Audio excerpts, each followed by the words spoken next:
Right sir. हाँ, give me 2 minute, just मैं document share करूं। यस,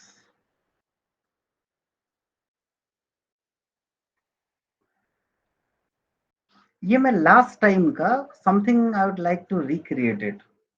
लास्ट टाइम जो हमने डिस्कशन किया था उसको मैं जरा रिक्रिएट करना चाहता हूँ। 2-3 डॉक्यूमेंट है, उस डॉक्यूमेंट को फिर से वापस आपके सामने रखना चाहता हूँ, सो दैट कि हम एक अच्छे तरीके से समझ सके कि बेसिक स्ट्रक्चर डॉक्ट्रिन का क्या इंपॉर्टेंस है। दिस इज रेफरेंस 3, इसको हमने नाम दिया है रेफरेंस 3। आई होप कि आप लोगों ने लिस्ट ऑफ डेट्स बनाई होगी, समझा होगा। अहमद साहब,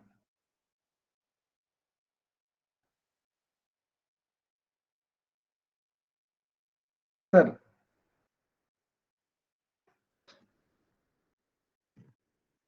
अब देखिए, ये चीज एकदम क्रिस्टल क्लियर है कि ये डॉक्यूमेंट भी हमने लास्ट टाइम शेयर किया था।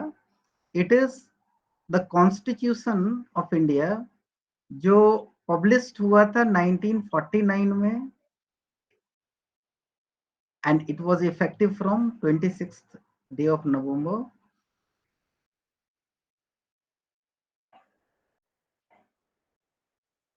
और इस पार्ट में आप ये देखेंगे, कहीं भी कोई भी आर्टिकल जो बाद में ऐड हुआ है, even after first amendment, second amendment, third amendment, वो पार्ट यहाँ पर अवेलेबल नहीं मिलेगा आपको। So this is the first and foremost constitution which was notified in India in 1949। इस पर्टिकुलर पॉइंट पे मैं सिर्फ और सिर्फ एक पार्ट को देखना चाह रहा हूं, और आप लोगों से रिक्वेस्ट करूंगा कि आप लोग अपना कॉन्स्टिट्यूशन अपने पास रखें, क्योंकि बहुत सारी चीजें ऐसी आएगी जो कॉन्स्टिट्यूशन के अंदर आपको इसके साथ मैप करना पड़ेगा। और ये डॉक्यूमेंट जो हमने आपके साथ शेयर किया था, फिर से मैं एक बार स्क्रीन पे ले रहा हूं इसको,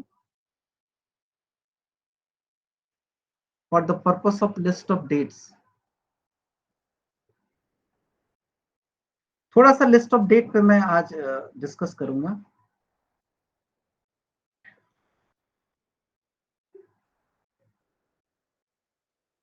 एग्जैक्टली ये डॉक्यूमेंट है आफ्टर IR कोहिलो, बट मैं थोड़ा फास्ट यहां से legislative history. This was concern to the right to property.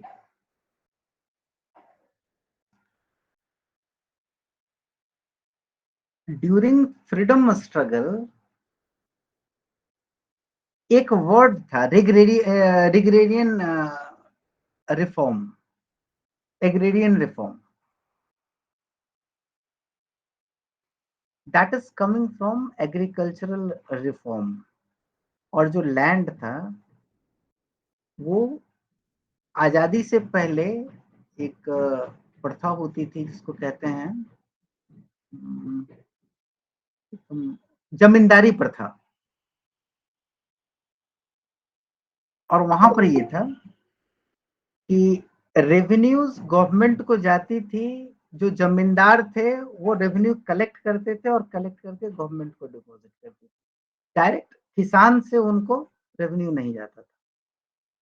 So question ये था कि बहुत सारे जो लैंड के जो ओनर थे, वो ओनरशिप दिया गया था जमींदार को। गवर्नमेंट क्या की थी आफ्टर इंडिपेंडेंट, इनकी ये इच्छा थी कि वो सारे लैंड जमींदार से लेकर के और डिस्ट्रीब्यूट किया जाए जिनके कब्जे में उनको। It was the reform, and that reform is known as agrarian reform. थोड़ा सा अब हम आगे बढ़ते हैं। जैसे ही देश आजाद हुआ, एग्रेरियन रिफॉर्म अपने फुल स्विंग पे था, कई कानून बने और उसके हिसाब से वो रिफॉर्म शुरू हुआ।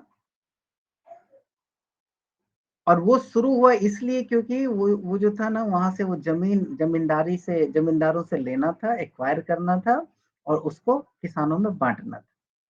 उसके लिए उन्होंने कई कानून बनाए, हर स्टेट में अपना अपना कानून बना और उसका इम्प्लीमेंटेशन शुरू हो गया। बट उसको समझने से पहले, एग्रेरियन रिफॉर्म को समझने से पहले एक चीज समझना होगा, एंड वो है right to property. Right to property के लिए पैरा 3 जो यहाँ पर दिया हुआ है उसको मैं रीड आउट करना चाहता हूं। The constitution of 1949 had a threefold provision for safeguarding the right to property. ये बहुत इंपॉर्टेंट पार्ट है। राइट टू प्रॉपर्टी में specially immovable property and that is the land. बहुत सारे प्रॉपर्टीज में इंक्लूडेड हैं, बट आज मैं लैंड की बात करूंगा। एक्चुअली इसका प्रॉपर्टी का एक हिस्सा है, उस लैंड की बात करूंगा। You can map it across, क्योंकि चारों तरफ से वो मैप किया जा सकता है, कि बहुत सारी चीजें इसमें इंसर्ट किए हुए हैं। मैं सिर्फ लैंड की बात कर रहा हूँ। बट यहाँ लॉ पे ये कहता है three fold provision for the safe guard of right to property, right of private property.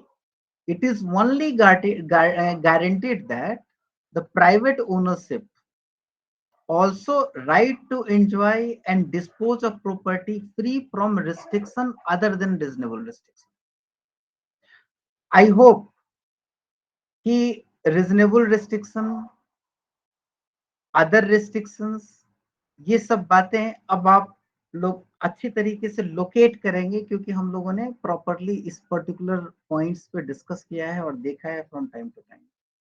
Now here is that it not only guaranteed the right of private ownership, but also right to enjoy and dispose of property free from restrictions, except reasonable restriction. Reasonable restriction को छोड़ दें तो क्या कर सकते थे, वो clearly ownership enjoy करते। It was the guaranteed the right of ownership and also right to enjoy and dispose of property free from restriction. जहां चाहे वो बेच सकते थे, किसी को दे सकते थे, डोनेट कर सकते थे बाय वे ऑफ कॉन्ट्रैक्ट। ये सारा प्रैक्टिस था। It was insured by the constitution itself. How?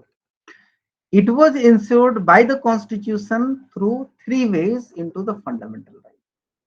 First, this is the Article 19(1)(f). अब Article 19(1)(f) क्या कहता है, मैं आपको वो दिखाना चाह रहा हूँ। Let us come back to the article. Fundamental right है, ये ओरिजिनल कॉन्स्टिट्यूशन है, बट आर्टिकल 19(1)(f) अब एग्जिस्ट नहीं कर रहा है।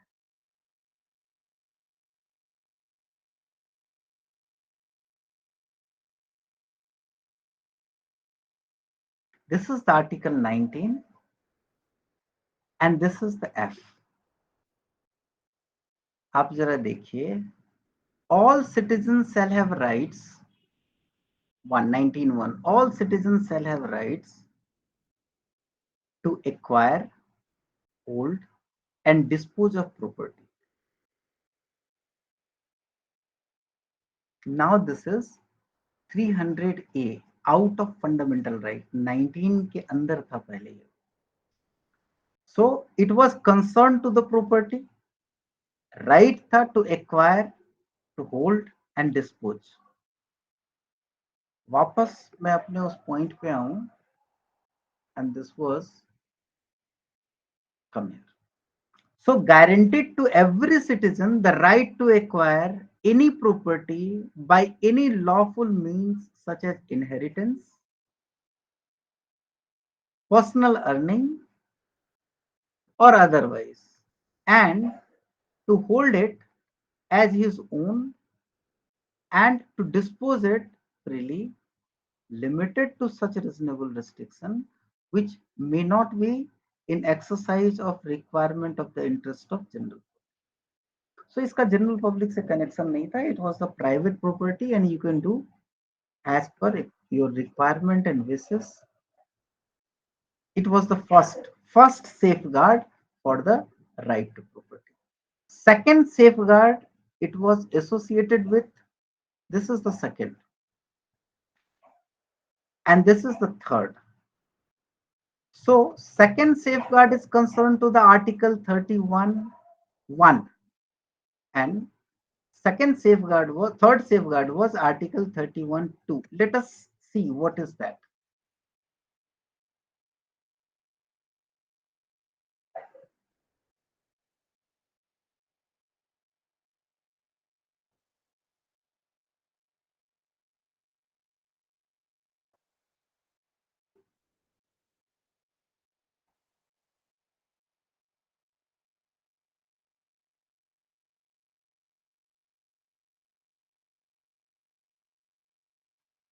See, a special head is there, right to property.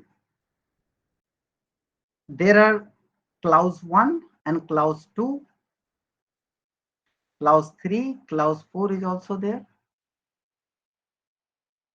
Clause 5 is also there for the 31. Clause 6 is also there.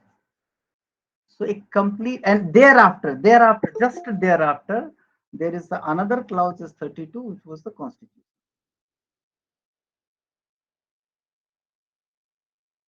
Now, I'll come to 1 and 2. 1 is creating right. No person shall be deprived, just language dekhiye, of his property save by authority of law. कुछ याद आया इसको देखने के बाद? इसका language किसी और आर्टिकल के से मैच करता, उसको सिमिलर है? 265. 21. 21 article. 21 sir. So how powerful is this Article 21? Have you seen that? अभी हमने जितना डिस्कशन किया उसमें 21 के पावर को देखा. So identically that much powerful was Article 31(1). So now दूसरा आर्टिकल को जरा अब हम देख लें. दूसरा, which is Article 31(2). No property, movable or immovable, including any interest in or in any company owing any commercial or industrial undertaking. यहां पर आप जरा देखिए, फिर से मैं बोलूं, no property either movable or immovable including any interest in or, कहां से आवाज आ रहा है?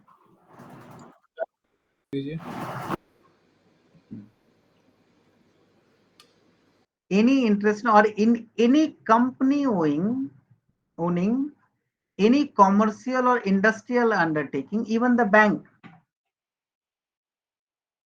shall be taken possession of or acquired of public purposes under any law authorizing the taking of such possession or such acquisition, unless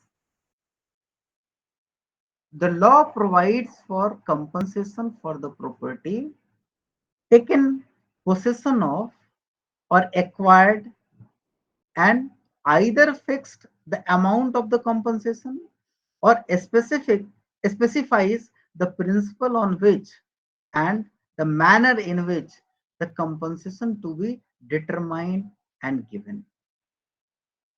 So this was another protection for the right to property कि abruptly आप कुछ भी चीज नहीं acquire कर लेंगे. उसके लिए यदि एक्वायर करेंगे तो लॉफुली एक्वायर करेंगे, और लॉफुली एक्वायर करने के बाद आप उसको प्रॉपर कंपनसेशन देंगे, और कंपनसेशन के प्रोसीजर ऑलमोस्ट आउटलाइन किए गए थे.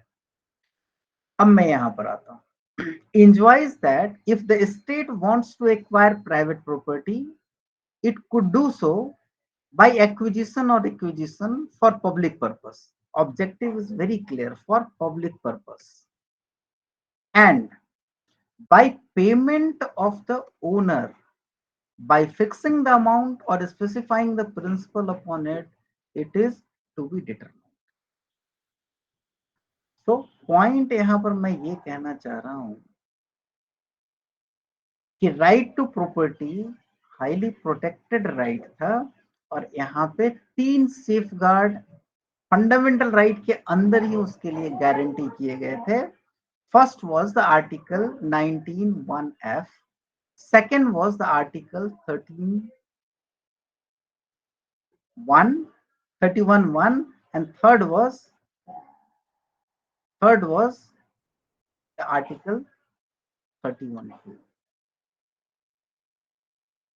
ये एक जगह एक पार्ट पे था.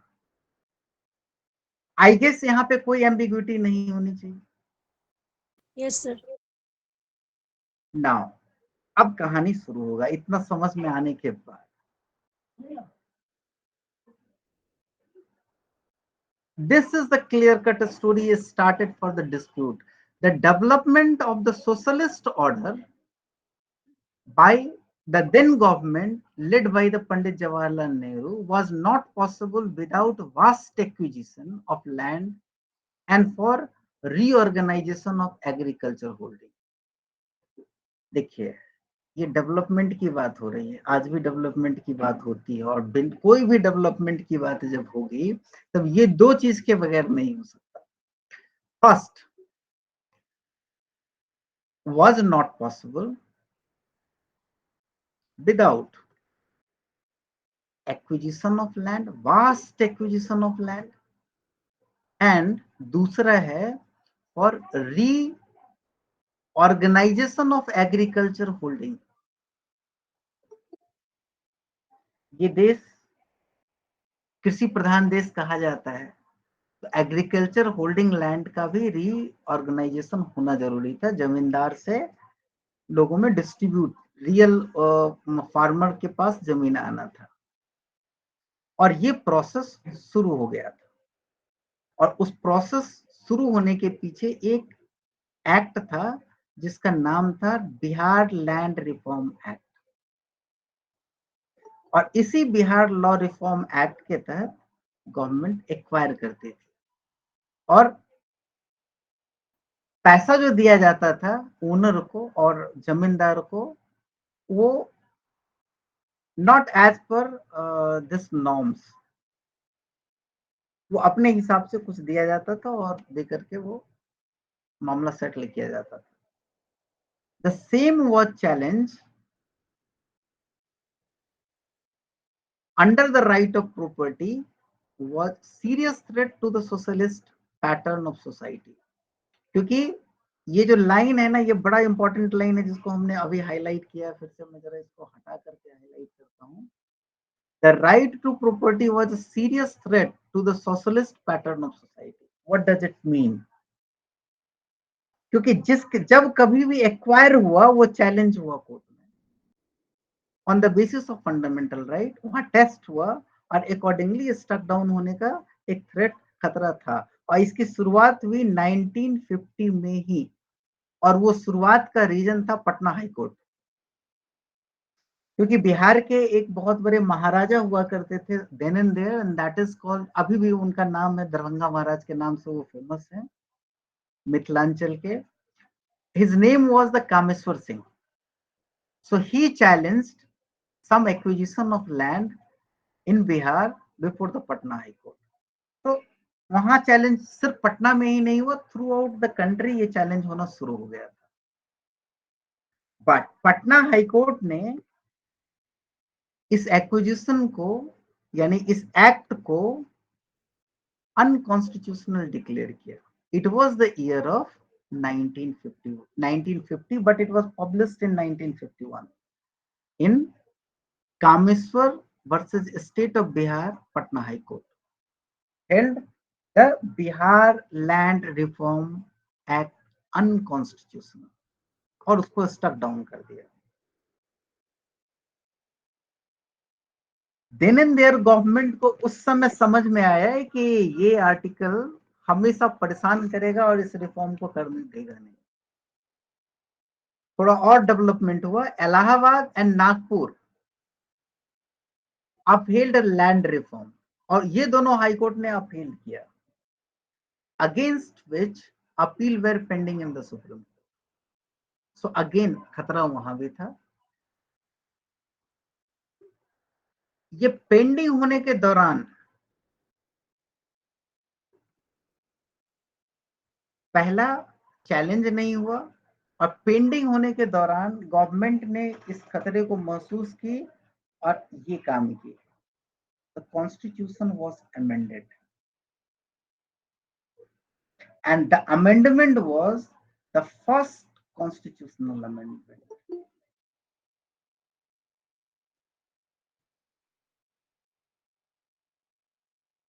मैं सिर्फ इतना धीरे जा रहा हूं क्योंकि ये कॉम्प्लेक्सिटी का फाउंडेशन है और इस फाउंडेशन को समझना जरूरी है। So first constitutional amendment was the source of judicial review, reason of the judicial review, क्योंकि जुडिशियल रिव्यू फंडामेंटल राइट के आधार पे अनकॉन्स्टिट्यूशनल डिक्लेयर किया, और दो सुप्रीम कोर्ट के सामने ऑलरेडी था और तीसरा भी आने के लिए तैयार था। और इन सारे सिचुएशन में गवर्नमेंट ने कहा कि कॉन्स्टिट्यूशन अमेंड कर, और अमेंड क्या करते हैं ये इंपॉर्टेंट। अब देखिए कॉन्स्टिट्यूशन गवर्नमेंट ने क्या अमेंड किया, वो इंपॉर्टेंट पार्ट है। गवर्नमेंट ने क्या किया, सॉरी फर्स्ट अमेंडमेंट के दौरान क्या हुआ, exceptions were added to Article 31(2), Article 31A, Article 31C were inserted.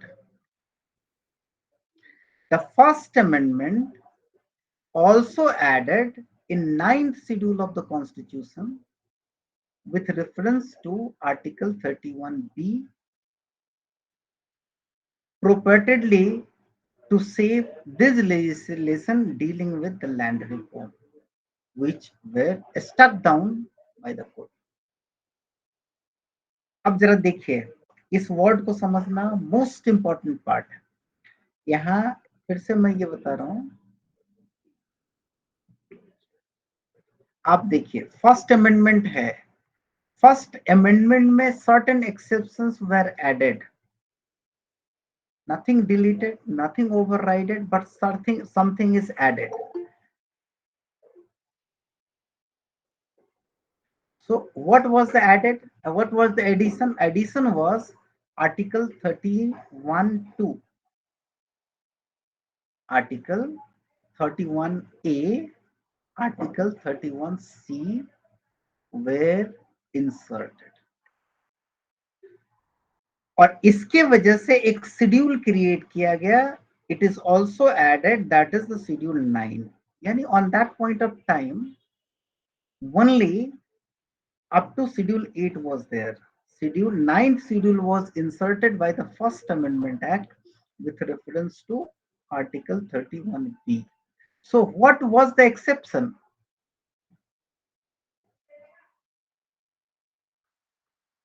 Exception ये था, जो कोई भी एक्ट इस 9th शेड्यूल में डाला जाएगा,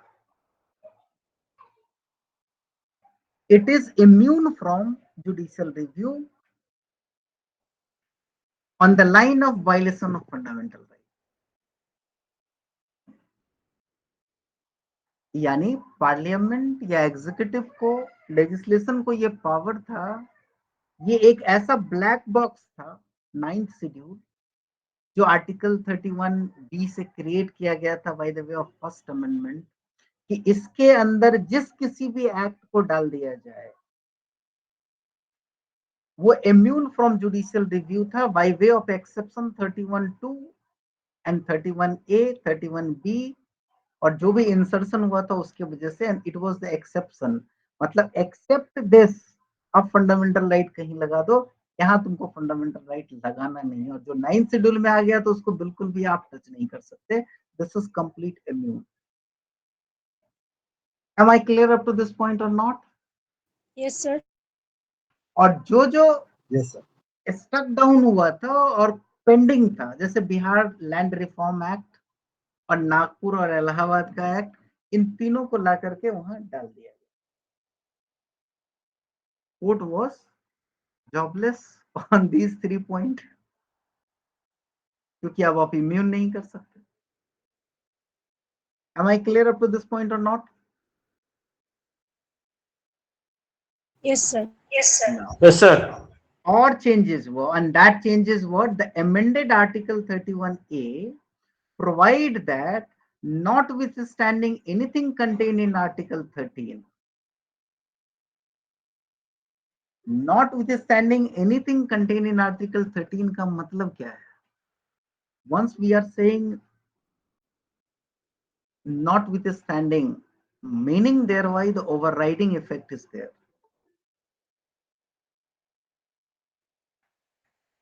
सर ये समझा नहीं। Notwithstanding का क्या मतलब होता है? Spite of. स्पाइट ऑफ मतलब मान लो दो चीजें वहां पर हैं, which one will prevail?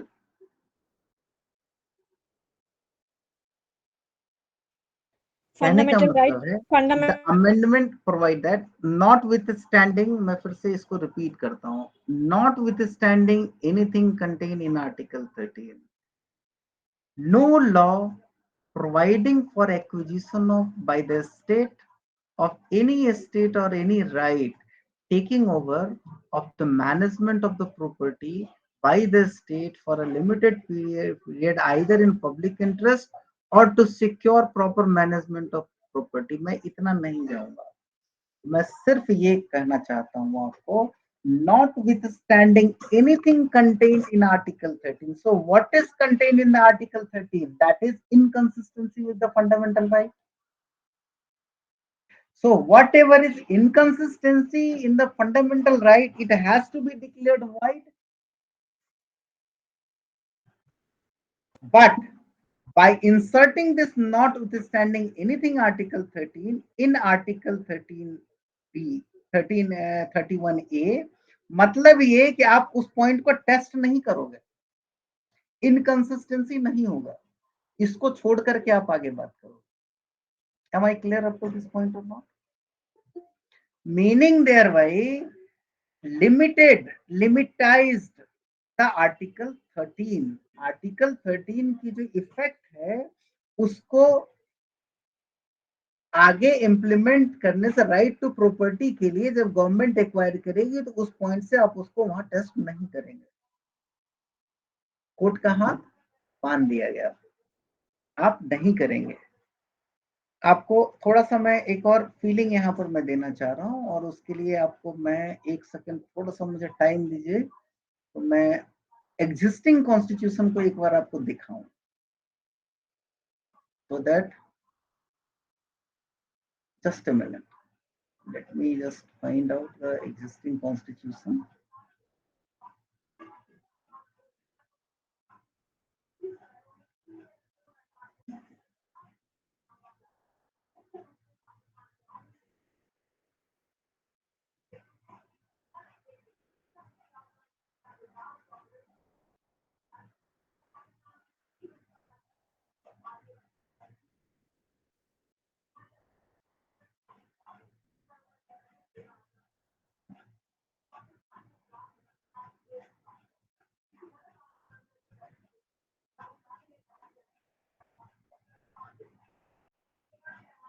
Where is that COI?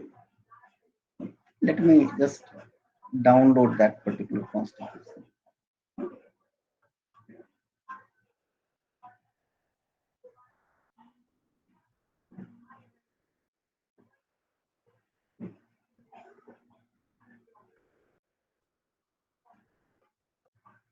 मुझे जरा निकालने ही दीजिए।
नाउ देखिए,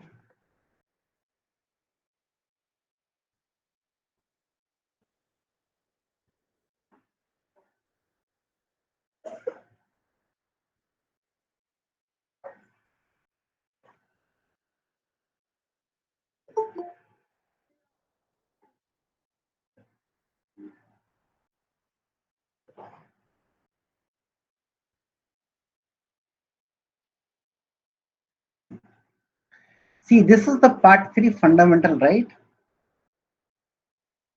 And this is Article 13.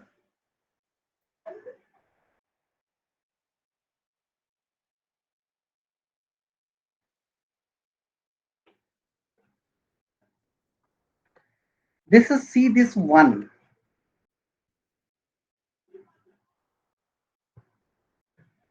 Letter on थोड़ा देर बाद जा करके यहाँ पर ये पूरा part, this complete part was added, it is now struck down, ये नहीं है। Nothing in this article shall apply to any amendment in this constitution made under article 361. ये एक पार्ट है। और थोड़ा सा और मैं चलूं आपको, जो मैं आपको दिखाना चाह रहा हूं,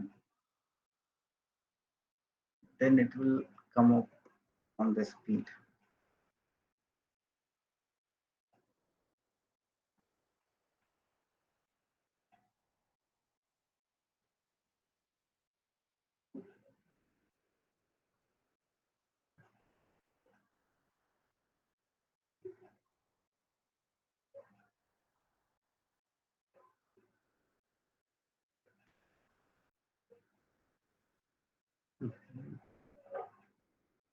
Yes.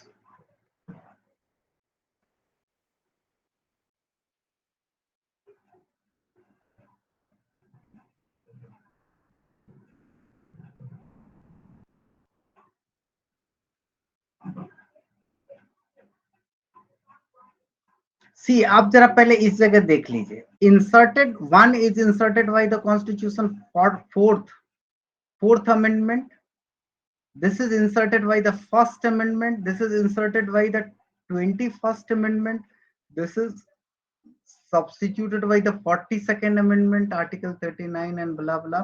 Minerva Mills में इसका यहाँ 44th amendment, Keswananda Bharti, this word was italic struck down by this, and the constitution 42nd amendment. आप यहाँ पर आप ये देखिए, this is 31D saving law omitted, this is there is the omitted, 43rd amendment में ये omit कर दिया गया। आप आगे देखिए, saving of law giving effect to the certain directive principle, 31C,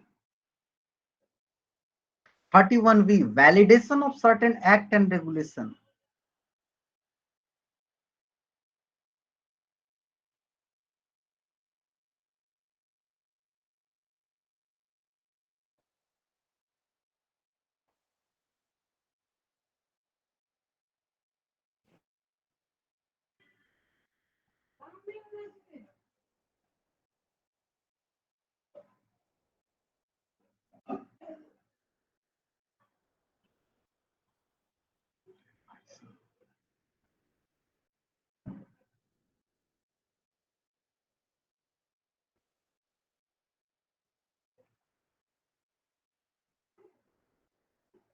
भाई मशीन भी स्लो काम कर रहा है अभी।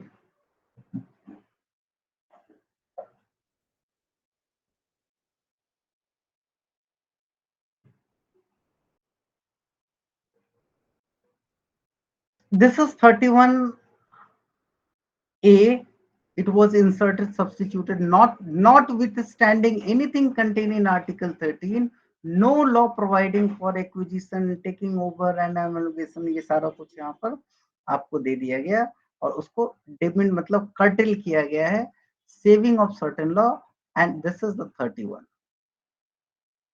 Compulsory acquisition of property omitted by the constitution 42nd amendment. And what about the others? It is the 31 omitted. Now,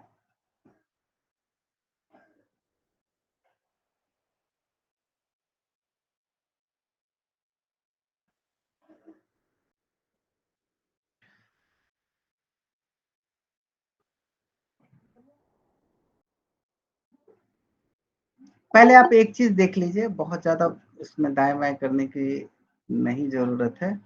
see this line, ये line मैं आपको दिखाना चाहता हूं, द 31, ये यहां पर अभी है, this is the existing condition of law and this was the 31, complete right to property and pura. Again have a look on the existing, this is not there. मैं आपको सिर्फ एक चीज बतलाना चाह रहा हूं कि ये कैसे टर्न अराउंड हुआ है। उसके लिए अब मैं ना इधर जाऊंगा ना उधर जाऊंगा, ना कोई कंफ्यूजन क्रिएट करूंगा, सिर्फ मैं आपको इस पे स्ट्रिक्ट रहूंगा और यहीं से आगे प्रोसीड करूंगा। So notwithstanding anything contained in Article 30, no law providing for acquisition by the state of any estate or any right, उसके लिए एग्जम्पशन क्रिएट कर दिया गया है कि उसके लिए आप कोर्ट अप्रोच नहीं कर सकते। कुल मिलाकर के वो फंडामेंटल राइट का डिमीन करना था। और फाइनली एक लाइन और भी था कि जो भी lease and licence shall be deemed to be void on the ground that it is inconsistent with or takes away the appropriate any of the right conferred by the Article 14 and 19 of the Constitution of India. The state law in this regard was to receive this status only after receiving assent of the president. ऐसा power था, law बना और ये चीज दूर किया जाएगा। Now the question ये था यहाँ पर, और इंटरेस्टिंग पार्ट यहाँ पर ये है कि by the first amendment article 31B insert किया गया और उसके तहत 9th शेड्यूल क्रिएट किया गया which was the black box. 9th schedule आज भी एग्जिस्ट करता है और उसके ऊपर क्लियर लिमिटेशन जो भी है वो डिक्लेयर हुआ है आईआर कोहिलो। मैं आईआर कोहिलो से पहले अब जरा इसका एक स्टेटस देखिए। अब इसका स्टेटस क्लियरली यहां पर देखिए, द अमेंडमेंट सेव दिस। अब आइए, फर्स्ट अमेंडमेंट हो गया and the first amendment was challenged before the supreme court. थोड़ा सा आप लोग अनम्यूट कीजिए और यहीं से अब कहानी शुरू होगा और टेकअप होगा। ये जो अमेंडमेंट चैलेंज हुआ, फर्स्ट अमेंडमेंट किस ग्राउंड पे चैलेंज हुआ होगा? Land reform. Anyone more? Violation of Article 14 and 19. To amend the fundamental rights. और कोई? It was not consistent with the fundamental rights guaranteed under. तो एग्जैक्टली 13 ना, 13 की बात कह रहे हैं और 30 तो इनफेक्टिव हो चुका था। Fundamental right to property that time existed. 31 ineffective हो चुका था by the first amendment itself, तो 31 के बेसिस पर आप चैलेंज कर ही नहीं सकते थे इसको। राइट टू प्रॉपर्टी तो आपका अंडर कंट्रोल आ चुका था, वहां तो ये हावी हो गया था, तो कैसे चैलेंज करते? अमेंडमेंट को ही चैलेंज किया था। अमेंडमेंट को किस ग्राउंड पे चैलेंज किया था? 91A. Whether Again, Article the- 368 power includes the power to amend the fundamental rights. Violation of Article 31 too. No, yes, sir. It's on whether law is constitutional law or legislative law. Article 13. Now this is around this, जरा इसी चीज को मुझे समझाना है और यहीं से सारा टेक ऑफ शुरू होगा। अब लॉयर का रोल यहाँ शुरू होता है हम लोगों को, सुप्रीम कोर्ट के लॉयर का, और मैं आपको वहां ले जाना चाहता हूँ। And this is started from here, Shankari Prasad. See, the constituent benches resolving substantial question of law as to interpretation of the constitution. हम सिर्फ substantial question of law as the interpretation of the constitution की बात कर रहा हूँ। और यहाँ पर आप एक चीज और याद रखिएगा, जब कभी भी ये फ्रेज आपके सामने आए, substantial question of law as the interpretation of the constitution, ये एग्जांपल आप दे सकते हैं जो 4 क्वेश्चंस 4 डिफरेंट इंस्टेंस पे रेज हुए और सुप्रीम कोर्ट ने एड्रेस किए, और वो सारा आपको मैं दिखाना चाह रहा हूं, उसको आप जरा ध्यान से देखिए। The first substantial question of law regarding article 13(2). Article 13(2) क्या है? After constitution, right, whether the term law in article 13(2) includes within its ambit amending law enacted under article 368 of the constitution. It was the question. What does it mean? यदि हम law की बात करते हैं और जो law inconsistent with the constitution of fundamental right है, has to go as a void. What we Subject seen to in judicial Article review. 13. Article 13 में हमने देखा। अब क्वेश्चन ये है कि लॉ क्या है? लॉ मेकिंग पावर पार्लियामेंट का है, और पार्लियामेंट को वो पावर देता है कॉन्स्टिट्यूशन, और उसका मेन फंक्शन ही है लॉ मेकिंग। लेकिन कॉन्स्टिट्यूशन का अमेंडमेंट और लॉ मेकिंग क्या दोनों एक है या दोनों अलग अलग है? क्वेश्चन ये है। यदि दोनों एक है, यानी कॉन्स्टिट्यूशनल अमेंडमेंट भी लेजिस्लेशन का काम है, तो उसको क्या हम लॉ कहेंगे? इस पर्टिकुलर काइंड ऑफ एक्ट को क्या हम लॉ अंडर आर्टिकल 13 कहेंगे? और यदि कहेंगे तब ये पूरा law he unconstitutional, which is amendment, first amendment. कहते हैं ना first amendment act. So act means what? फिर से मैं थोड़ा और आपको मैं जरा यहां दिखाऊं तो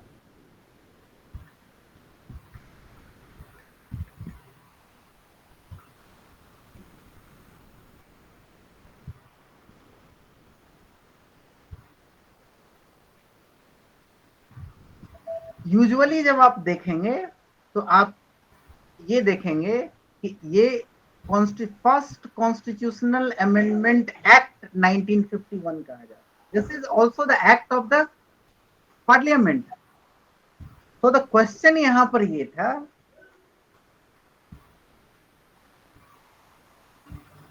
क्षितिज बैठ जाओ।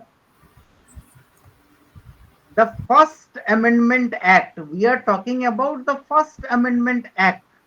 Amendment act was exercised under article 368.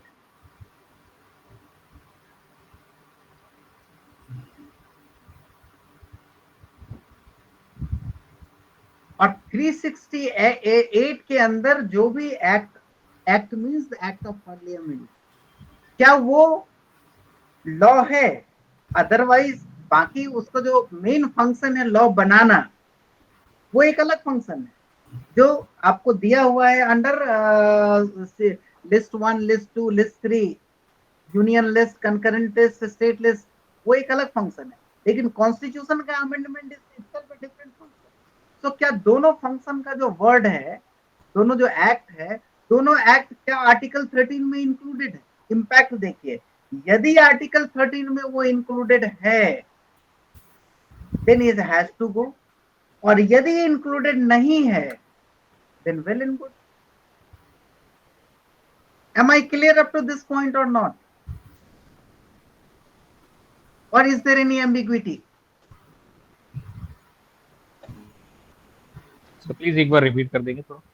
मैं ये कह रहा हूं, One second, please. First substantial को देखिए, दो एक्ट की बात कही जा रही है, दोनों एक्ट पार्लियामेंट के द्वारा किया जा रहा है। एक एक्ट जो उसका मेन फंक्शन है कानून बनाना, this is also the parliament act, act of one लिखते हैं ना, एक्ट 1 ऑफ 2013 एंड 14, ये एक्ट बनता है। CPC, BNS, this is the act, right. Another act is the constitutional amendment, it is not the main function. Constitution amendment का 368 का power बना हुआ है कि वहां से आप अमेंड कर सकते। सो क्वेश्चन यहां पर ये था कि वो एक्ट और ये नॉर्मल एक्ट, ये दोनों एक्ट क्या एक है? और अब इंपैक्ट देखिए, क्वेश्चन यहां पर ये था कि पार्लियामेंट में जो लॉ वर्ड लिखा हुआ, सॉरी आर्टिकल 13(2) में जो लॉ लिखा हुआ है, वो लॉ नॉर्मल लेजिस्लेटिव एक्ट पे तो वो एप्लीकेबल है. Does this also applicable to act under 368? This is amendment act. अब इम्पैक्ट देखिए, उसका इम्पैक्ट ये होगा, यदि आंसर अफर्मेटिव है तो कॉन्स्टिट्यूशनल अमेंडमेंट एक्ट को हम आर्टिकल 13(2) पे टेस्ट करेंगे. 1 पे तो कर ही नहीं सकते, क्योंकि 1 तो पोस्ट कॉन्स्टिट्यूशन है. और यदि वो एक्ट नहीं है, लॉ नहीं है अंडर आर्टिकल 13(2), तो उसको हम टेस्ट नहीं करेंगे. As simple as possible. Am I clear up to this point or not? Yes, sir. Yes. Yes sir. ठीक है.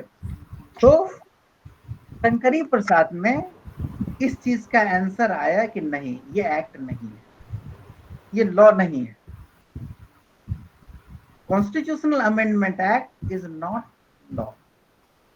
तो मीनिंग देयर बाई उसका रिजल्ट क्या हुआ कि it was sustained into the constitution.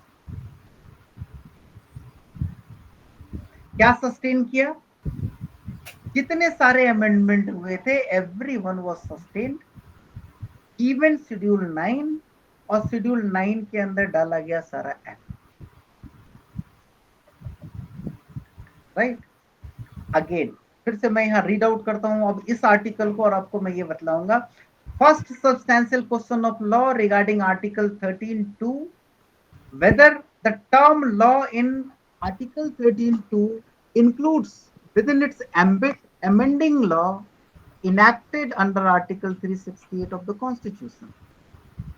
So one of the most critical problem giving rise to a substantial question of law as to interpretation of the constitution arose almost at the very threshold of the constitution.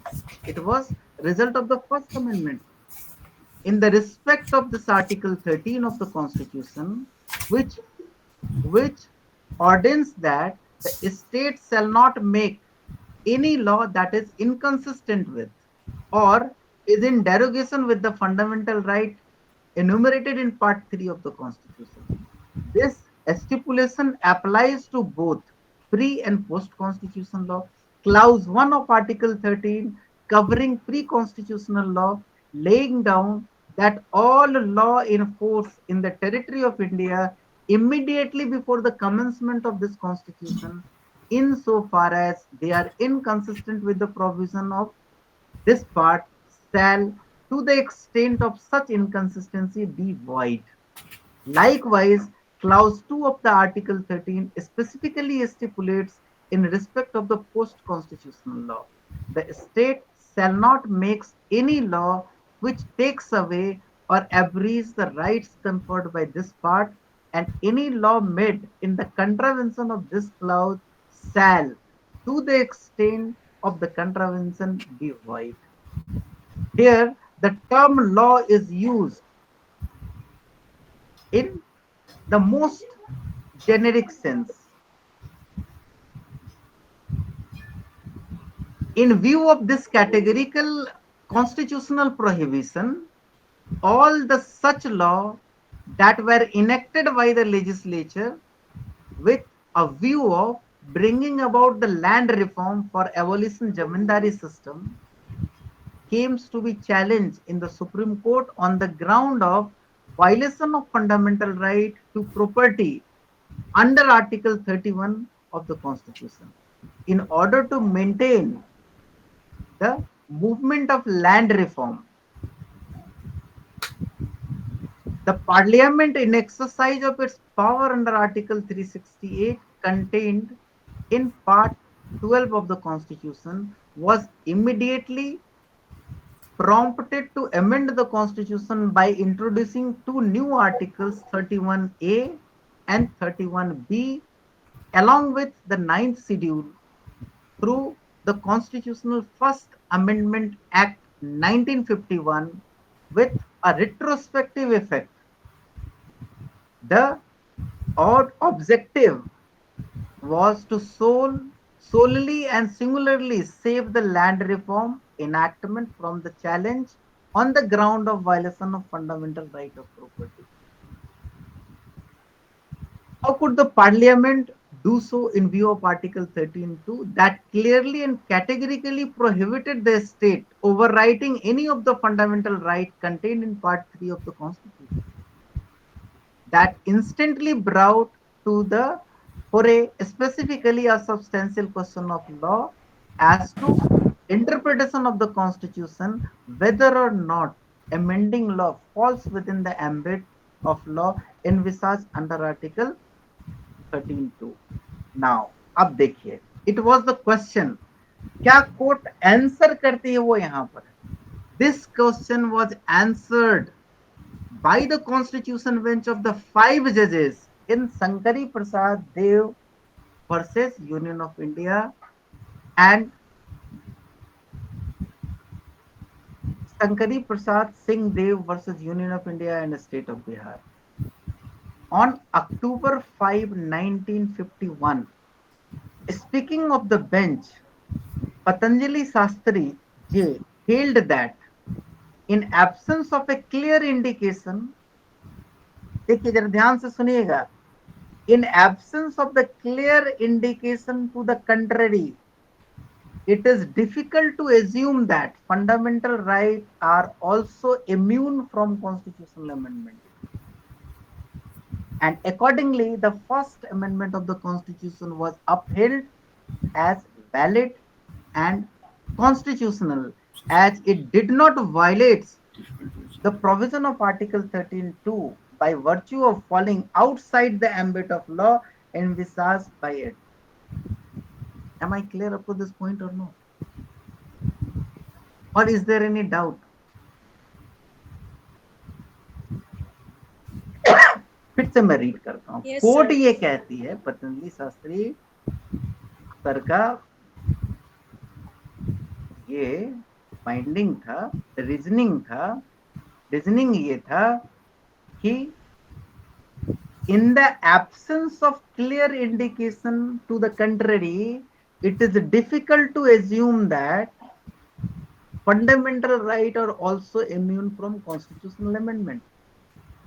इनका कहना ये था, ये बहुत important part है, जरा ध्यान दीजिएगा इस पर. इनका कहना एकदम क्रिस्टल क्लियर था, क्या फंडामेंटल राइट पार्ट 3 क्या कभी अमेंड नहीं होगा?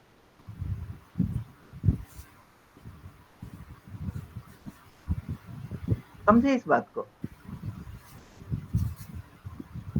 जरा सोच करके देखिए, यदि आर्टिकल 13(2) के अंदर कॉन्स्टिट्यूशनल अमेंडमेंट को ले आया जाए तो क्या होगा? फंडामेंटल राइट कभी माने 368 के अंदर कभी पार्ट 3 अमेंड हो पाएगा? हर अमेंडमेंट चैलेंज होगा और इनकंसिस्टेंट पाया जाएगा और स्टक डाउन होगा. तो पार्ट 3 अमेंड ही नहीं हो पाएगा फिर कभी. ये इम्पैक्ट है यदि इस क्वेश्चन का आंसर अफर्मेटिव किया जाए. यदि अमेंडमेंट एक्ट को लॉ कहा जाए तो सारा अमेंडमेंट आर्टिकल 13(2) के ग्राउंड पे स्टक डाउन होगा और कोई भी अमेंडमेंट, ऐसा अमेंडमेंट जो फंडामेंटल राइट में अमेंडमेंट होगा, वो जाएगा. So wasn't this view against the object of the constitutional committee's fundamental right part 3 अलग रखने का पर्पस ही यही था कि वो इंटैक्ट रहे और उसको चैलेंज या एटलीस्ट उसमें उसको कोई डैमेज ना हो उसे? बिल्कुल बिल्कुल. But the point is this, damage का जो वर्ड है ना, any changes can not be damage. It may be some enhance भी हो.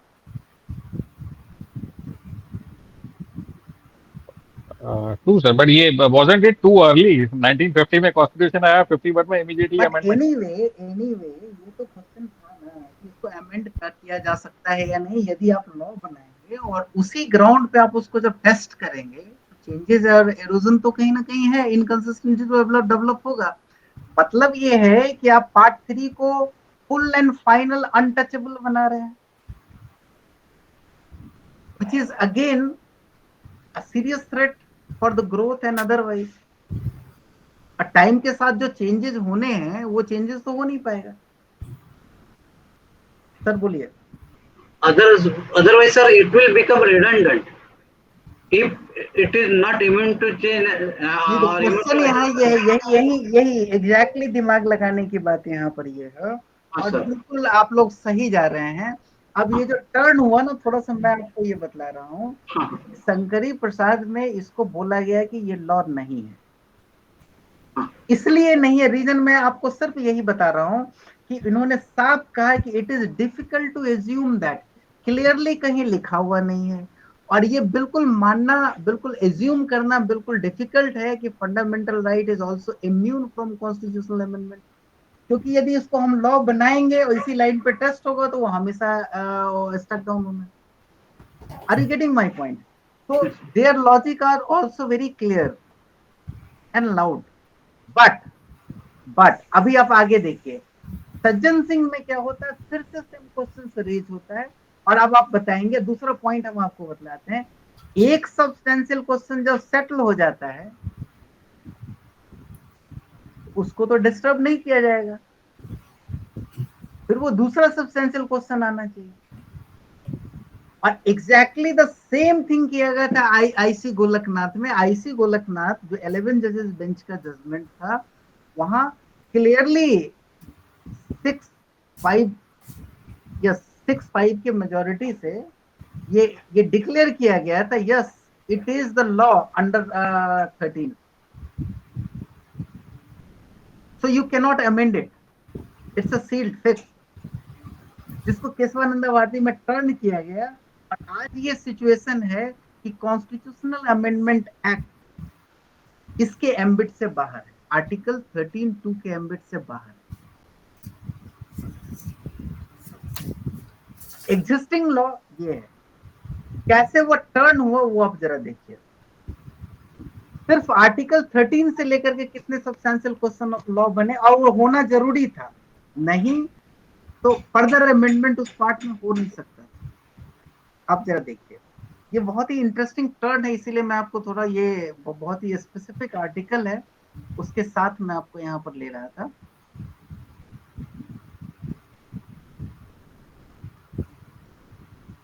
The interpretation of Article 13(2) makes room for the exercise of parliamentary power under Article 368 that can be exercised in respect of all provision of the Constitution, and thereby avoiding the possibility of making this amendment power outside or simply non-existence of the amending fundamental right, thus in turn gave rise to another cognate substantial question as the interpretation of constitution।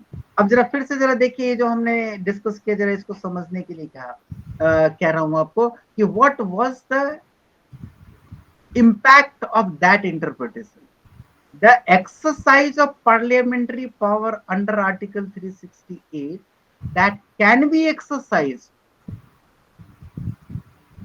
in respect of all the provision of Constitution,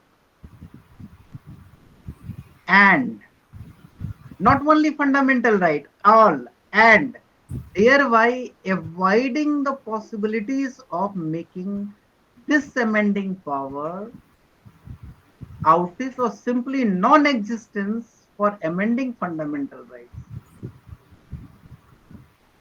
मतलब हमने तो अभी सिर्फ fundamental right के बारे में सोचा, it can be amended.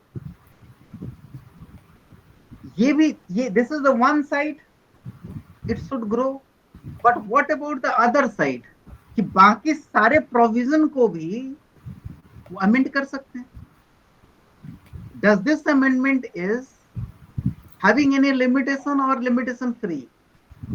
So आगे क्वेश्चंस ये रेज हुआ, अनदर सब्सटेंशियल क्वेश्चन रेज हुआ, उसको जरा समझने का कोशिश कीजिए। This is the second substantial question of law regarding Article 13(2), whether the amending law enacted under Article 368 of the Constitution is immune from judicial review.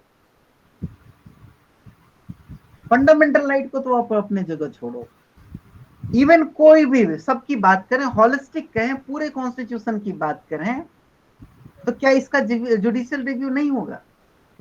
और यदि होगा तो किस ग्राउंड पे होगा, कहां से होगा? क्योंकि वो तो लॉ ही नहीं है। जैसा अभी सर आपने कहा था कि इसका ये इम्पैक्ट और एडवर्स इम्पैक्ट हो सकता है, तो इसका दूसरा फैसेट है जहां से दूसरा क्वेश्चन आ रहा है। पहला क्वेश्चन ये था, जरा ध्यान से सोचिएगा, पहला क्वेश्चन ये था 13(2) के एम्बिट में ये एक्ट आता है या नहीं। दूसरा क्वेश्चन ये है कि क्या ये एक्ट, आंसर था नहीं। अब दूसरा क्वेश्चन है कि क्या ये एक्ट ये एक्ट जुडिशियल रिव्यू से ही इम्यून है। नाउ द आंसर देखिए, दिस, पहले आप हमको ये बताइए कि दूसरा क्वेश्चन और पहले क्वेश्चन में अंतर समझ में आया?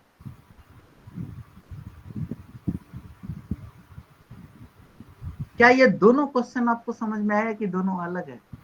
क्योंकि ये समझेंगे तभी आप क्वेश्चन फ्रेम करेंगे, और जो आपका ड्राफ्टिंग का एक इंपॉर्टेंट पार्ट है। तो जो पहला क्वेश्चन अलग है, पहला क्वेश्चन ये कहता है कि इस चीज के अंदर आता है या नहीं। ये जो अमेंडमेंट एक्ट है 368 के अंदर किया गया एक्ट है, क्या ये 13(2) के अंदर आता है या नहीं? Answer was no. Now the question ये है कि फंडामेंटल राइट को तो अब छोड़ो, ये जुडिशियल रिव्यू इसका हो पाएगा या नहीं? यदि है तो किधर से? क्योंकि सिर्फ फंडामेंटल राइट कन्फाइन नहीं है, ये कन्फाइन थ्रू आउट है। तो पार्लियामेंट के एक्ट को जो 368 के तहत हो रही है, इसकी एग्जामिन ही नहीं होगी कभी। Sanjay ji please.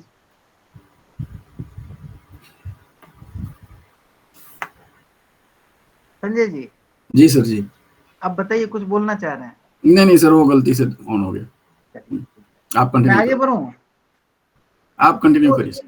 This issue of the ambit of law in Article 32 came up again before the Constitution bench of the 5 judges in Sajjan Singh. पहले क्या था? शंकरी प्रसाद।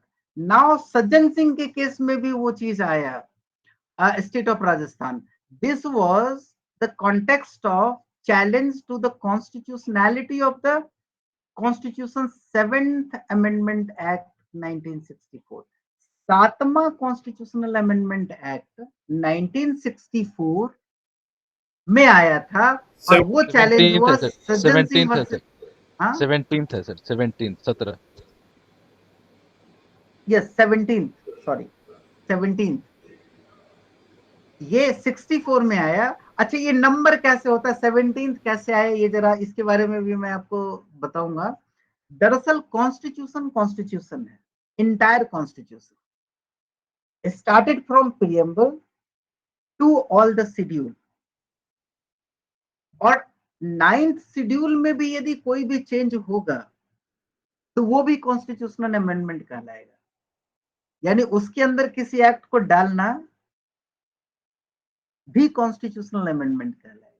So any changes across the constitution start from preamble up till any schedule including all the articles is also called constitutional amendment. So उसको मैं थोड़ा सा आगे बढ़ाऊं। So ये 1964 में this question was raised, judicial review related, or also raised this ambit of Article 32, whereby certain legislation were placed into the 9th schedule. Just think, 9th schedule में कुछ act को डाला गया था, thus taken out of the preview of their being challenged on the ground of violation of fundamental right।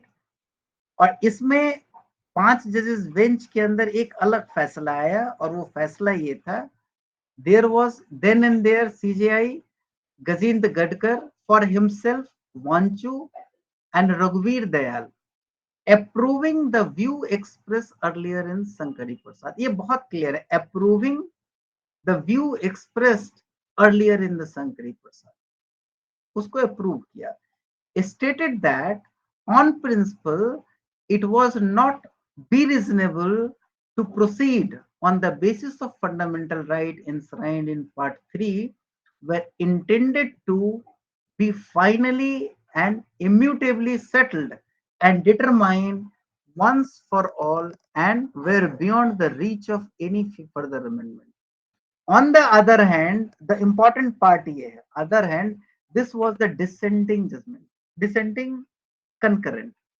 On the other hand, Hidayatullah and Mudulkar, in their respective opinions, though concurred with the order of Gajendra Gadkar.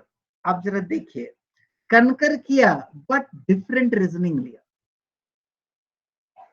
और ये different reasoning था, respect opinion concur with this as to constitutionality of the 7th Amendment Act, but seems to disagree with the sweeping ratio of Sankari Prasad. Mudolkar J, agreeing with the Hidayatullah, states that the amending law under Article 368 is eventually enacted in the exercise of legislative power. The provision of Article 368 does not say that when Parliament makes an amendment to the Constitution, it assumes a different capacity, that of the constituent body. At the best, it can only be regarded as the additional legislative power.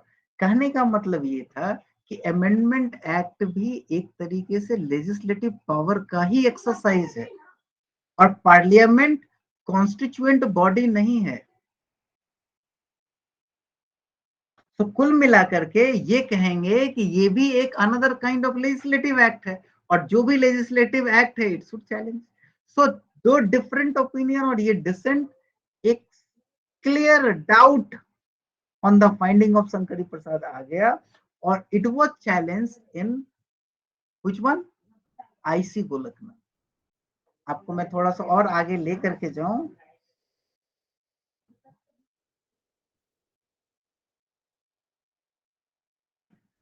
So the act is a law within the preview of Article 13 and therefore subject to judicial review like any other law, and this is the aspects which escaped the notice of Patanjali Shastri in Sankari Prasad.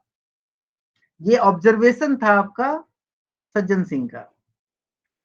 Having thus reasoned, Mudolkar J saying that since we have chosen to live under a written constitution that accord paramount importance to the citizen of our country, it would be critically important for us to know whether the basic feature of the constitution under which we live and to which we owe allegiance are that endure for all time or at least for the foreseeable future, or whether the yard no more ending than the implemental and subordinate provision of the constitution. So justice Mudholkar ने first time judicial notice पर एक word को लिया और वो था यहाँ basic feature. This is the basic feature of the constitution.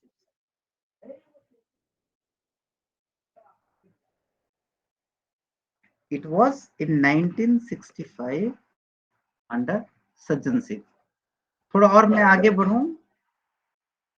Thus, the majority opinion follow the view of expressed in Sankari Prasad is essentially permits the proposition that the fundamental rights are enumerated in Part 3 are not eternal or immutable, therefore amenable to change, and this is possibly only to treating the amending law falling outside the preview of law envisaged in Article 32. So the question is, Sankari Prasad का जो status था वही status maintain रहा सज्जन सिंह में भी, but वहां to different descending opinion था, concurrent descending opinion था. एक ने बेसिक स्ट्रक्चर की बात कही और दूसरे ने कहा है कि वो भी एक एडिशनल लेजिस्लेटिव पावर है, तो वो भी रिव्यू में होना चाहिए।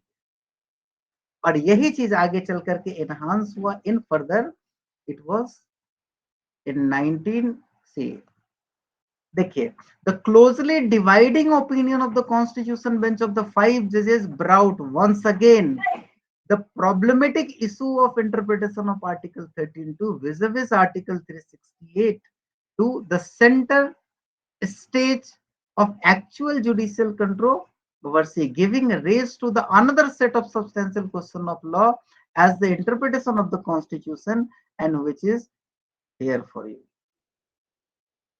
This is the third substantial question of law regarding Article 13(2), whether the fundamental right enshrined in Part 3 of the Constitution are amenable to amendment by the Parliament under Article 368, and if so, what is the constitutionally permitted extent to the power of amendment. कहने का मतलब ये है कि यदि वो amend कर सकती है तो पूरा का पूरा फंडामेंटल राइट को ही अमेंड करके जीरो कर दे, खत्म करे कहानी, कर सकती है ना। तो there should be certain limit, then what is that limit? Now they extended regarding this question article 32 को, कि यदि वो अमेंड का परमिशन भी है तो किस एक्सटेंट तक, what is the limit for that? And again judicial review was there. So the question is, this issue came up for consideration before the constitution bench of 11 judges bench of the Supreme Court in IC Golaknath versus the state of Punjab, and it was pronounced on 26 February 1967. So this issue came up for consideration. This case, the Supreme Court considered the correctness of the view earlier taken in Sankari Prasad and Sajjan Singh. The word is correctness. By a majority of 6-5, very slender fine majority, 6-5, 6-5, मतलब फिर यहां भी differences था। 6-5, the court deviated from its earlier view and held that constitutional amendment through the Amendment Act is a law within the meaning of Article 13 of the Constitution, and therefore it takes away or abrogates the right conferred by Part 3 thereof, it is void. In view of the prospective operation of the decisional interpretation, the Parliament's hereto unlimited amending power stood diminished vis-a-vis fundamental right with effect from the date of decision. So 27 फरवरी 1967 से लेकर up till 24 अप्रैल 1973, 6 साल तक इस part पे government चाह करके भी कोई अमेंडमेंट नहीं कर पाई। It was immune sealed. आगे देखिए, the 11 judges bench decision in the Supreme Court in the Golaknath led to the sphere of successive constitutional amendment, to wit 24th Amendment 1961, 71, 25th Amendment, 26th Amendment, 29th Amendment, the first two amendment। अब government ने क्या किया, parliament ने इस पूरे गोलकनाथ को over rule करने के लिए इतने सारे अमेंडमेंट कर डाले, और इन सारे अमेंडमेंट में क्या क्या किया वो देखिए। 368 को अमेंड कर दिया, आर्टिकल 13 को अमेंड किया, और ये बोला है कि जो 368 के थ्रू होगा वो 13 में नहीं होगा। यहाँ बोला कि इसके टेस्ट पे वो नहीं आ सकता है। उसने प्रॉपरली सारे फाइंडिंग को क्लियरली इंपोज कर दिया है कि नहीं, यू कैन नॉट। आप जरा देखिए। So, though the constitutional 24th Amendment Act 1971, the Parliament unseated the two critical changes. On one hand, it amended the problematic Article 13 by inserting clause 4. मैं तेरा आपको clause 4 दिखा दूं। Is it there? यहाँ पे है, जरा सा मैं इस पे देखूं।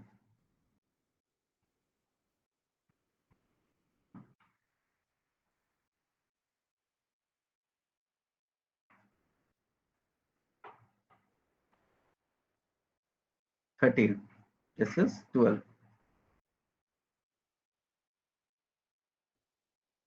तो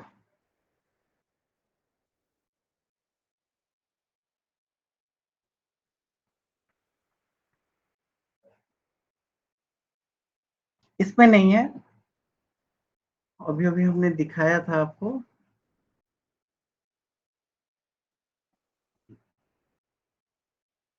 जस्ट अ मिनट, थोड़ा सा टाइम दीजिए, मैं फिर से दिखा रहा हूँ।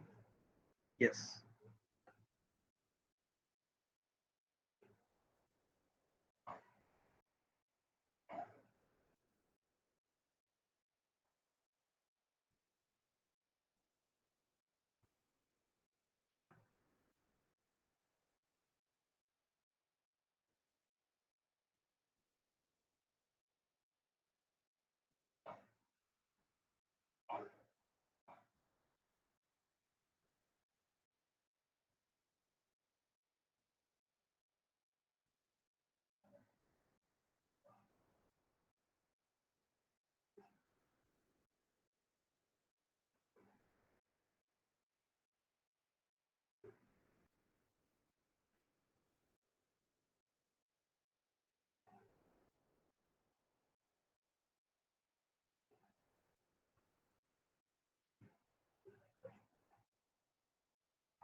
ये देखिए, ये फोर्थ पार्ट, ये वाला जो पार्ट है इसको इंसर्ट किया गया।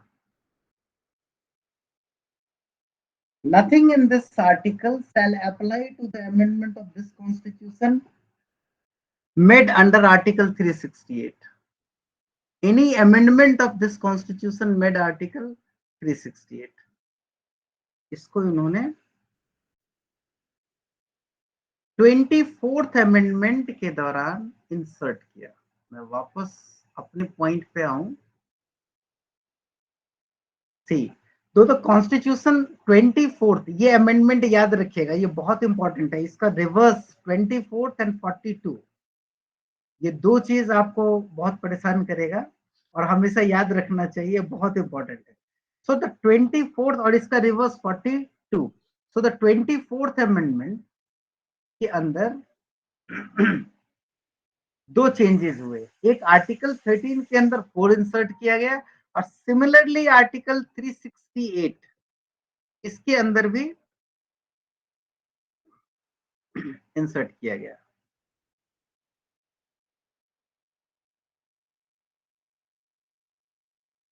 And Article 368, on the other hand, it amended Article 368 by inserting word exercise of its constituent power in clause 1 instead of simply amending power. पहले था amending power, सिर्फ उसको इन्होंने क्या कहा कि एक्सरसाइज ऑफ कॉन्स्टिट्यूएंट पावर। ये इसलिए कहा क्योंकि इसके पहले गोलकनाथ में और सज्जन सिंह में ये क्लियर किया गया था कि ये कॉन्स्टिट्यूएंट पावर नहीं है, तो वो वापस अपने आप को कॉन्स्टिट्यूएंट पावर दे दिया, जो आगे चल करके स्टक डाउन हो गया। नहीं, मैं अभी नहीं बोलूंगा हुआ कि नहीं, आप लोग बताएंगे। तो the constitution 25th amendment likewise brought the two major amendment. On the other hand, it amended the provision of Article 31 dealing with compensation. वो उस समय तक 31 एग्जिस्ट कर रहा था और कंपनसेशन से रिगार्डिंग बहुत सारा कुछ उसमें डील हुआ, मैं उसमें नहीं जाऊंगा। बस थोड़ा और यहाँ पर मैं जाना चाहता हूं और वो मैं आना चाहता हूं सीधा सीधा पॉइंट पे, और वो पॉइंट है fourth substantial question, and it was dealt in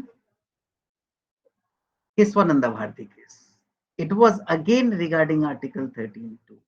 So whether the amending power of the Parliament under Article 368 of the Constitution was unlimited or absolute, and whether in the exercise of the amending power, the fundamental right enshrined in Part 3 could be amended adversely.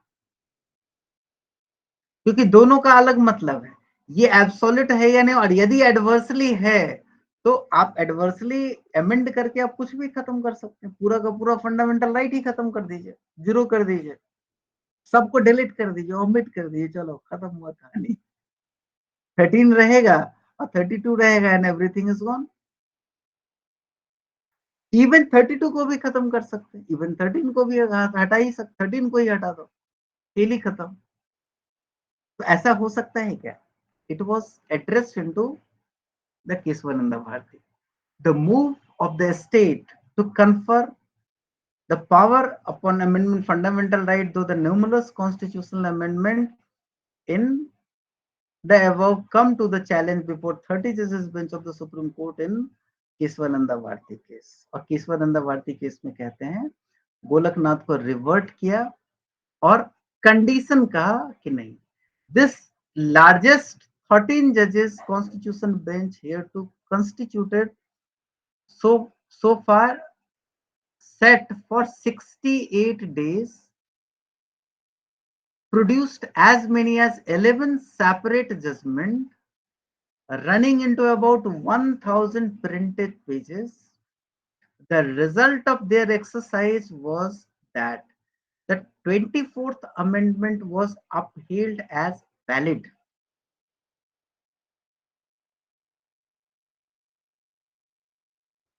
So was the case with the 25th amendment, expecting of the course of italic part in Article 31C as abstracted above, which was declared unconstitutional.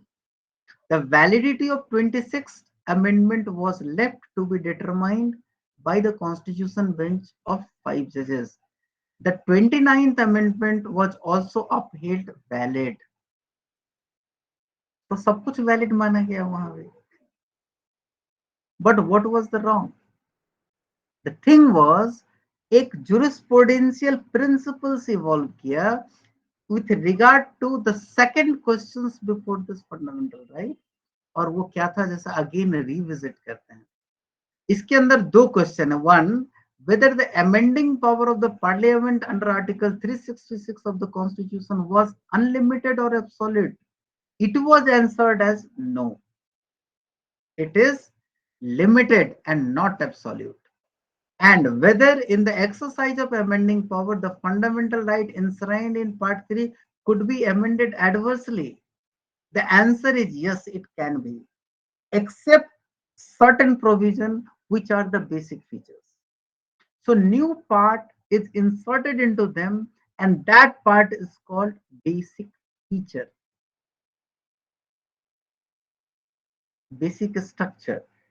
बोला कि आप सब कुछ बदल सकते हो, आपका power unlimited है, बट वहां पर जाकर रुक जाएगा जहां पर लिमिटेड है, और वो है basic feature. And who will decide is it basic feature है या नहीं, ये जुडिशियल रिव्यू में ही decide. So what is the basic feature? So एक तीसरा डायरेक्शन ही वहां पर आया कि something basic feature is there which cannot be touched under article 368, but anything they can do, either the fundamental right or the any part of the constitution. और उसके बाद उन्होंने कहा 32 is the part of basic feature, when you can't touch.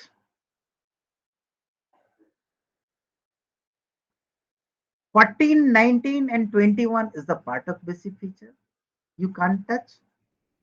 And as and when time to time ये evolve होना शुरू हुआ। Separation of power is the basic feature, you cannot touch it.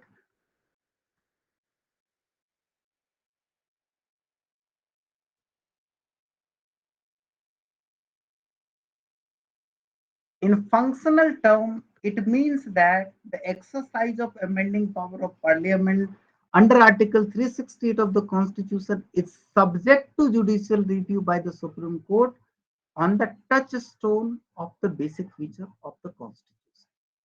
यहाँ इन्होंने इसके पहले ये क्लियर किया था और गोलकनाथ को निगेट किया।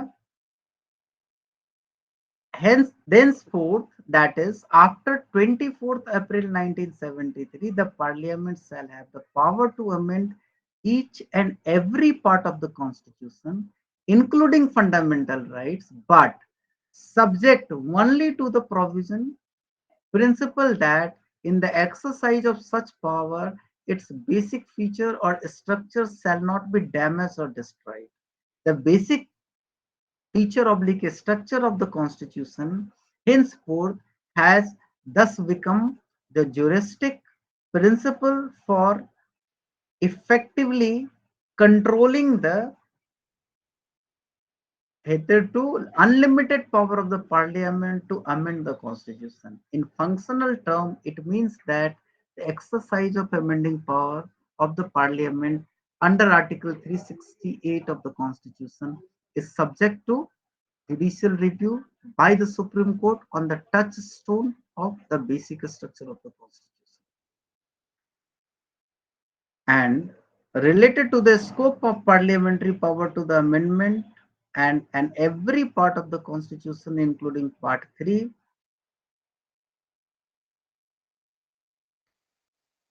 inscribing fundamental right have been answered. The emerging answer, however, has been provided by the sharply divided Constitution bench of the Supreme Court by the majority 7-6 in terms of the principal basic structure of the Constitution, which was intended to be audibly inviolable. आज मैं meeting को यहीं पे रोक रहा हूं. इस particular point को डे आफ्टर टुमारो मॉर्निंग हम वापस टच करेंगे. Saturday and onwards, today is Thursday. Saturday and onwards, every day, meeting will continue on at 5 a.m. morning. Press link for that will release by today. कल के class को किस समय रखें, कल के मीटिंग को किस समय रखें? आज तो मेरे को बड़ा कंफ्यूजन हो गया. मेरा यहाँ पे खुल ही नहीं रहा था, फिर यूट्यूब में आ गया. पता नहीं क्या, आई डोंट नो. सर कल के लिए ये टाइम रखते हैं सर. कल का टाइम हम लोग सेम रखते हैं. आज कल बेसिक स्ट्रक्चर डॉक्ट्रिन को कंक्लूड करते हैं. आज कितने बजे था हमारी क्लास? कल रात को 8 बजे. I was saying what time? 8 p.m. But I couldn't connect. Ma'am, everyone is here connected. पता नहीं क्या बड़ा मुश्किल से 7:30 बजे से मैं लगी हुई हूँ. I don't know what happened. नहीं everyone, आप लोगों को भी प्रॉब्लम हुआ, बताइए. मैं क्या बोलूं? नहीं 7:30 बजे इज टू अर्ली. इतनी जल्दी मत शुरू करिए ना, तब मिलेगा ही नहीं. नहीं, मैं 7:30 बजे ऑन रखा. मैंने सोचा 8 बजे आ जाएगा. मैम अजय सर इसकी रिकॉर्डिंग कर रहे हैं, तो आप वैसे मैम आपको रिकॉर्डिंग मिल जाएगी. मेरे एक दूसरे पे यूट्यूब पे चल रहा था, यूट्यूब पे भी आ रहा था कुछ इसका. हाँ नहीं, यूट्यूब पे आपका वो आया था दूसरा वाला जो आप बता रहे थे ना, ये वाला नहीं था उसमें. पता नहीं क्या, वो भी मेरे को लाइव. आज तो यूट्यूब पे एक ही चीज आ रही है, इंडिया पाकिस्तान की वॉर. वो तो हो गया. जम्मू पठानकोट हो गया, पठानकोट पे भी आ गया, और जम्मू के एयरपोर्ट पे भी बम छोड़ दिया. There is a blackout in JFK total. War तो पुटिंग की चल रही है. नहीं, मैं ये कह रहा हूँ अभी का अनाउंसमेंट एकदम क्रिस्टल क्लियर है. वो क्रिस्टल क्लियर ये है कि सैटरडे से मॉर्निंग में हम लोग बैठेंगे, ये क्लियर हो गया. कल तो 8 बजे होगा ना. 5 o'clock. Morning 5 o'clock. 5 o'clock. Yes, agree sir. 5 o'clock. Yes sir. Perfect Agree time. sir. एकदम राइट टाइम है. आज के मीटिंग का क्लियर कट एजेंडा ये था कि मैं आप लोगों को सज्जन सिंह से लेकर के शंकरी प्रसाद या कामेश्वर प्रसाद एग्रेरियन रिफॉर्म, वहां से लेकर के बेसिक स्ट्रक्चर डॉक्ट्रिन 73 तक कैसे लीगल चेंजेस होते गए और कैसे क्वेश्चन फ्रेम हुआ और कैसे वो आंसर्ड हुआ और उसके अंदर डिसेंट का क्या रोल है। और mind it, even in Golaknath 6 के अगेंस्ट 5 डिसेंट था, और इवन इन केशवानंद भारती 6 के अगेंस्ट 7 डिसेंट, सॉरी 7 के अगेंस्ट 6 डिसेंट। ये पूरे स्ट्रक्चर को समझने के लिए कि आगे फिर ये कैसे क्रिस्टलाइज हुआ और ये डिसेंट एसेंट की जो खेल थी ना, इसको पूर्ण विराम लगा आईसी गोलकनाथ में आकर, सॉरी आईआर कोहिलो इन 2006। सो 2006 और 1950 56 साल लग गए इस डॉक्ट्रिन को क्रिस्टलाइज होने। I will share with you, एक आर्टिकल हमने शेयर किया है, एक और आर्टिकल बीएस चौहान के आर्टिकल हमने आपके साथ शेयर किया है, दिस इज बीएस चौहान का। एक और लेटेस्ट आर्टिकल मैं शेयर करूंगा आपके साथ, शेयर नहीं मैं डिस्कस करूंगा। अब मैं बहुत ज्यादा आपको कंफ्यूज नहीं करूंगा, अब इन वन गो, क्योंकि जहां जहां दिमाग फंसता है कि क्वेश्चन ऑफ लॉ कैसे फ्रेम करें, क्योंकि क्वेश्चन ऑफ लॉ वहां कहानी एग्रेरियन रिफॉर्म की थी, राइट टू प्रॉपर्टी की थी, और लेकिन क्वेश्चन फ्रेम हो रहा था आर्टिकल 13(2) के सराउंडिंग। सोच करके देखिए क्यों हो रहा था, ये बड़ा इंटरेस्टिंग पार्ट था। ये मैं आप लोगों को दिखाना चाह रहा था कि उस क्वेश्चन फ्रेमिंग का अफर्मेटिव या नेगेटिव आंसर अपने आप में इम्पैक्टफुल था टू डिफरेंट लाइन, और वो टाइम के साथ कैसे इवॉल्व होता गया, बट सराउंडिंग 32 इटसेल्फ वो मूव करता रहा। Okay okay, so I'll share this part, just I'm writing this. This is the 5:30 suggestion, is the 5:30 a.m. morning from Saturday. 5:35. 5:30 a.m. Good. in the morning. So this is मैं आपको float करूंगा ये link. एक काम करते हैं, कल को थोड़ा सस्पेंड ही कर लेते हैं, फाइनली वही लिंक को रन कराते हैं, इसलिए कि बस अभी रात में सोना है, फिर से बैठ जाना है। ये मेरे लिए कुछ ज्यादा हेक्टिक हो जाएगा, तो ये पार्ट है। कल का भी सस्पेंड रखते हैं, फाइनल फ्रेश लिंक मैं थोड़ी देर में अभी का भी या सुबह तक रिलीज कर दूंगा और वो चलेगा।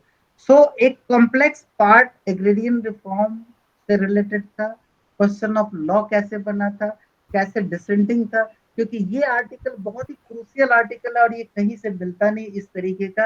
हर जगह आपको मिलेगा कि ये हुआ वो हुआ, एग्जैक्टली आपको वो पर्टिकुलर पैराग्राफ कोई नहीं ला करके देता है कि इश्यूज क्या बना था और फाइंडिंग क्या आई थी। वो सर शेयर कर दीजिएगा जो अभी डिस्कस कर रहे थे आर्टिकल, जो दिखा रहे थे, जो सर ये वाला आर्टिकल सर जो आपने, आपका जो है पर्सनल आर्टिकल जिसमें आपने हाईलाइट भी किया हुआ है, प्लीज वही शेयर करिएगा, क्योंकि उससे स्ट्राइक हो जाता है सर, बहुत अच्छे से आपने उसको बनाया हुआ है, और जब उसको हम रिवाइज भी करेंगे, दोबारा देखेंगे, तो हमारे लिए और थोड़ा सा कन्वीनियंट हो जाएगा। अब मैं उम्मीद करूंगा अजय जी 2 शब्द बोले इस पर। मैंने 3 आर्टिकल आपके वो करे थे, एक तो आयन कोयलों का ना केस स्टडी, और दूसरा आपका। मैम आपका मैं एक बात बताऊं, मैं एक प्रॉब्लम है आपके साथ, आप समय के साथ आगे भागना चाहते हैं। नहीं आगे नहीं, आपने बोला था यार ना वो doctrine of basic structure. Ma'am हमने कहा था लिस्ट ऑफ डेट बनाने के लिए, आपने बना ली है ना, तभी तो कह रही हूँ। बताइएगा, अभी मैं वापस आऊंगा, पहले जरा इसको कंक्लूड कर दूं। सर ये जो हेड नोट्स है ना, ये इस बार नहीं, last time last OR exam के समय हमने डेवलप किया था, और वो ग्रुप पे 2024 वाले एग्जाम वाले में ऑलरेडी अवेलेबल है। अजय जी ने जो ड्राइव बना रखा है, उस ड्राइव में ये डॉक्यूमेंट है, मैं फिर से वापस अपलोड कर दूंगा, मैं बोल रहा हूँ दोबारा। Okay right sir, thank you so much, thank you. It is already available there, but ये इसलिए बहुत इंपॉर्टेंट नोडल पॉइंट है कि आपको ये समझना पड़ेगा कि जो क्वेश्चन ऑफ लॉ हम बना करके लाते हैं और जो इवेंट वहां पर होता है, वो क्वेश्चन ऑफ लॉ पूरे इवेंट को कवर करता है, बट प्रेमा फेसाई देखने से लगता ही नहीं है कि वो उसको कवर भी कर पाए। एम आई राइट और रॉन्ग? फर्स्ट इंस्टांस आप लोगों का रिएक्शन था कि फंडामेंटल राइट होगा, एग्रेरियन रिफॉर्म होगा, ये होगा, वो होगा, एम्बिट था।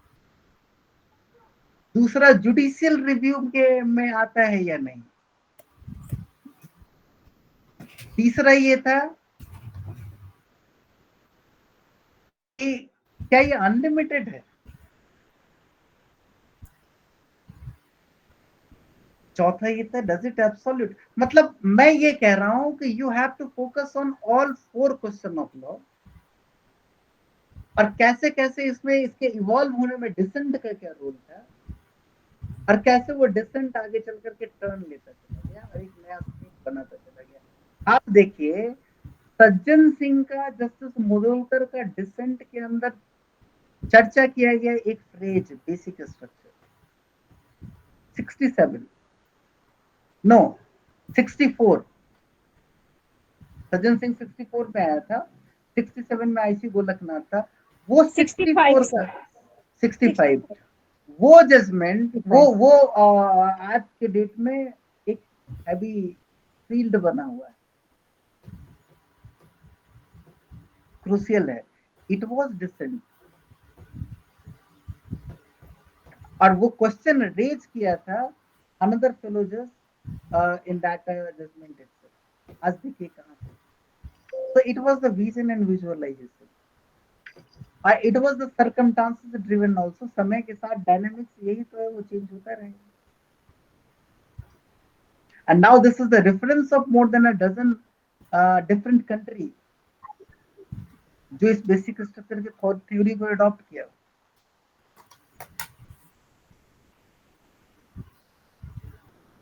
मैं थोड़ी देर में शेयर कर दूंगा, एंड आई होप कि अहमद साहब कुछ सोच रहे हैं बोलने के लिए। सर रियली सर, आपका सर एक्चुअली सर कभी कभार ऐसा होता है कि वाईफाई खराब होना, तो सर इससे एक चीज मिली सर, आपकी जो एक वैल्यू थी ना सर, जो आप हमें इतनी अच्छी गाइडेंस देते हैं, कल एक दिन मिस हो के सर आपकी पूरी वैल्यू का एहसास हो गया सर। सर जरा आप सोच करके देखिए, कश्मीर में ब्लैकआउट है। Can you believe that? Jammu also, not Kashmir only. J&K पूरी स्टेट। जम्मू एयरपोर्ट पे बम उन्होंने वो डाला हुआ है, एंड जम्मू भी बंद है, कश्मीर भी बंद है, everything is black out.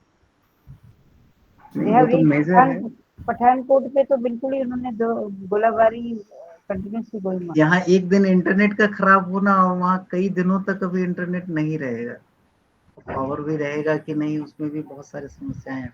But anyway, ये जो मोस्ट कॉम्प्लिकेटेड पार्ट था इसको हमने एक्सपोज कराने की कोशिश की थी। अब मैं इतने डीप डाउन में जाऊंगा थोड़ा देर के लिए, आधे घंटे के लिए ऑन सैटरडे मॉर्निंग, एंड वो डीप डाउन में सर्टेन ग्राउंड पे जाऊंगा, क्योंकि इसमें भी बेसिक स्ट्रक्चर डॉक्ट्रिन के भी सर्टेन रेशनल्स हैं, बेसिस हैं, माने उस बेसिस के भी बेसिस हैं, और वो 4 बेसिस में आपके साथ डिस्कस करना चाहूंगा, और वो बहुत इंटरेस्टिंग है। देयर आफ्टर मैं पूरा का पूरा लिस्ट के अंदर जितने भी जजमेंट है उसका मैं कंपैरिजन करूंगा कि कहाँ क्या होता है, क्योंकि अभी तक जो भी बेसिक स्ट्रक्चर डॉक्ट्रिन, क्योंकि ये जैसे ही कवर हो जाएगा, आई गेस कि बहुत बड़ा वर्डन हमारा यहाँ से रिजॉल्व होगा, और हम एक बहुत ही कॉम्प्लिकेटेड पार्ट को समझ पाएंगे। और देखिए कॉन्स्टिट्यूशन में कैसे बदलाव आ रहा है, और हम लोग यहाँ समझ रहे हैं कि बस कहाँ कुछ है, बस चल रहा है ऐसे, और कैसे लोग मतलब जुडिशियल माइंड 50 में भी रखते थे, आज भी रखते हैं। एक और चीज हम शेयर करना किया था पिछली बार, विकिपीडिया से निकाल करके जजेस का कितना टेनियर था और कौन कितने समय तक रहे।